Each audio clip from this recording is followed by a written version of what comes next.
வழி. அடுத்து என்ன நடக்க போகுது அப்படின்னா, ஒரு பிரிவு கண்டிப்பாக ரெண்டு பேருக்கு இடையில இருக்கிற காதலை வெளிப்படுத்துன்னு சொல்லுவாங்க.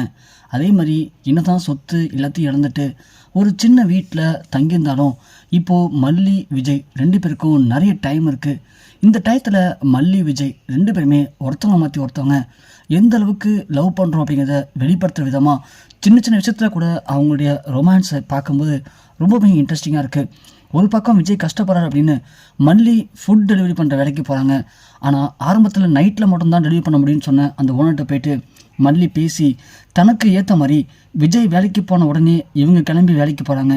விஜய் வரத்துக்கு கொஞ்ச நேரத்துக்கு முன்னாடி மல்லி வீட்டுக்கு வர மாதிரி டயத்தை மாற்றிக்கிறாங்க. ஸோ பகல்லையே மல்லி ஃபுட் டெலிவரி பண்ணுற வேலைக்கு கிளம்பிட்டாங்க. இப்படி பகலில் எங்கெங்கெல்லாம் ஆர்டர் வருதோ அங்கெல்லாம் நாயா பேயா பறந்து போயிட்டு அந்த டெலிவரியும் சூப்பராக பண்ணுறாங்க. இருக்க இருக்க மல்லிக்கு டெலிவரி அதிகமாக வந்துட்டுருக்கு. அந்த மாதிரி மல்லி ஒரு நாள் டெலிவரி பண்ண போகும்போது கரெக்டாக அந்த வீட்டில் ராஜேஸ்வரி ரஞ்சிதா ரெண்டு பேருமே இருக்காங்க. அதாவது ராஜேஸ்வரி புதுசாக ஒரு ஆர்டர் புக் பண்ணியிருக்காங்க. ஸோ அந்த கன்சூமர் வீட்டுக்கு நம்ம ராஜேஸ்வரி என்ன பண்ணுறாங்க அப்படின்னா ஒரு வேலையாக அங்கே போயிருக்காங்க. அப்படி ராஜேஸ்வரி தன்னுடைய ஃப்ரெண்டு வீடாக நினச்சி தான் அங்கே போயிருக்காங்க. ஸோ அந்த வீட்டுக்கு தான் நம்ம மல்லி ஃபுட்டு எடுத்துகிட்டு போகிறாங்க. மல்லி போயிட்டு ஃபுட்டை கொடுக்கும்போது ராஜேஸ்வரி ரஞ்சிதா ரெண்டு பேரும் மல்லியை பார்த்துறாங்க.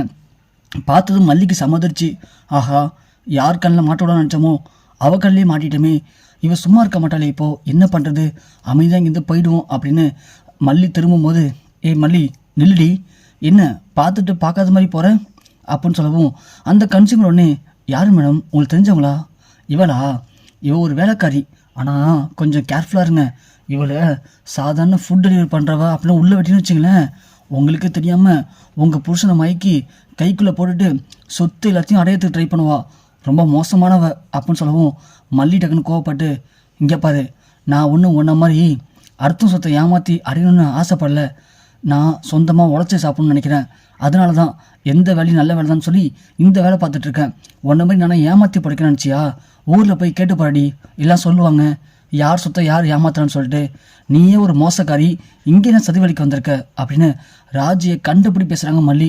அந்த அம்மா உடனே, என்னம்மா இப்படி பேசுகிறீங்க, இல்லைம்மா நீங்கள் வேணால் ஊருக்குள்ளே போய் கேட்டு பாருங்கள், விஜய் கன்ஸ்ட்ரக்ஷன் இந்த எல்லாத்தையும் இப்போது ராஜேஸ்வரி கன்ஸ்ட்ரக்ஷன்னு கூட போன தம்பியவே ஏமாற்றி சொத்து எல்லாத்தையும் எடுத்துக்கிட்டா, இவெல்லாம் மனுஷே கிடையாது, இவளெல்லாம் வீட்டுக்குள்ளே விடும்போது கொஞ்சம் ஜாக்கிரதையாக விடுங்க அப்படின்னு ராஜியை பற்றி ரொம்ப கேவலமாக பேசிட்டு மல்லி அங்கேருந்து கிளம்பிடுறாங்க.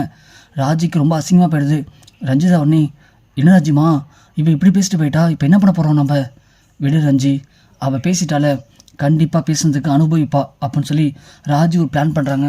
அதாவது ராஜி அவங்களுடைய இன்னொரு ஃப்ரெண்டு வீட்டில் அவங்களே சொல்லி ஆர்டர் பண்ண சொல்கிறாங்க. அதே மாதிரி அவங்க ஃப்ரெண்டும் ஒரு ஃபுட்டு ஆர்டர் பண்ணுறாங்க. ஸோ மல்லி வந்து வீட்டு வாசல் நின்று காலிங் பெல் அடிக்கும்போது, நான் குளிச்சிட்ருக்கேன், அப்படியே என் ரூமுக்கு போ, என் ரூம் பீரோல் தர, அந்த பீரோவில் காசு இருக்க எடுத்துக்கோ, சாப்பாடு அங்கே வச்சுட்டு போமா அப்படின்னு சொல்லவும் மல்லி ஒன்று எப்போதும் போல் போயிட்டு பீரோல் வந்து காசு எடுத்துக்கிட்டு சாப்பாடு அங்கே வச்சுட்டு நான் கிளம்புறேன் மேடம் அப்படின்னு கிளம்பிடுறாங்க. அதுக்கப்புறமா ராஜி வெளியே வராங்க.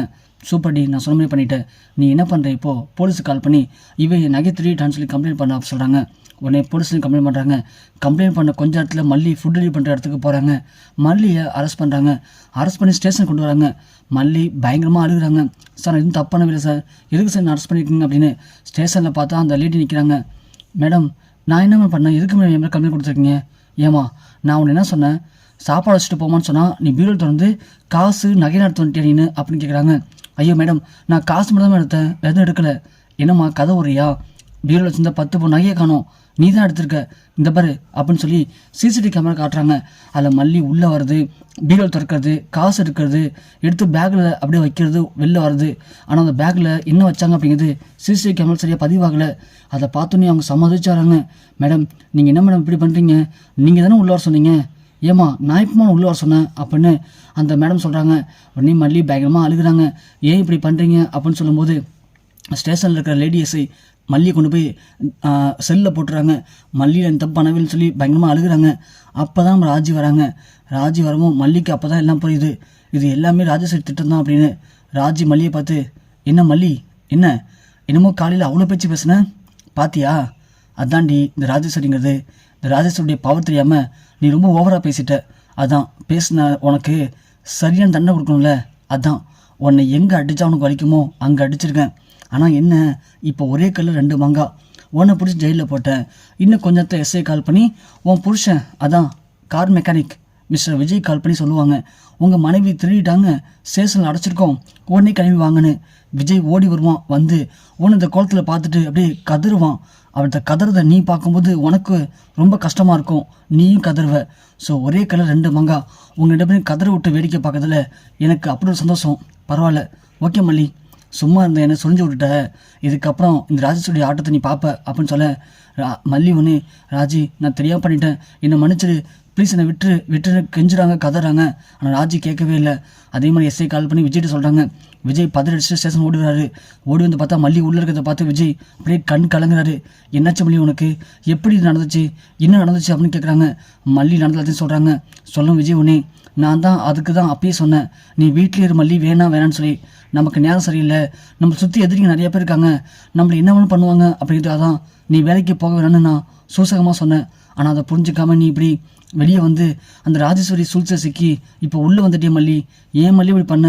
சரி மல்லி, நீ எதுக்கும் பயப்படாத, நான் இருக்கேன், உன் புருஷன் விஜய் இருக்கேன், புரியுதா? உனக்கு என்ன சூழ்ச்சி பண்ணாலும் சரி, நீ இந்த தப்பு பண்ணல அப்படின்னு நிரூபித்து உன்னை கண்டிப்பாக நான் வெளியே கொண்டு வருவேன். அது வரைக்கும் நீ கொஞ்சம் பயப்படாமல் தெம்பா உள்ளே இரு மல்லி, நான் உன்னை எப்படி வெளியே கொண்டு வந்துடுறேன் அப்படின்னு விஜய் ரொம்பவுமே ஆதங்கத்தோட ரோசத்தோட மல்லி எப்படி வெளியே கொண்டு வந்து தெரியாமல் அங்கேருந்து கிளம்பி போகிறாரு.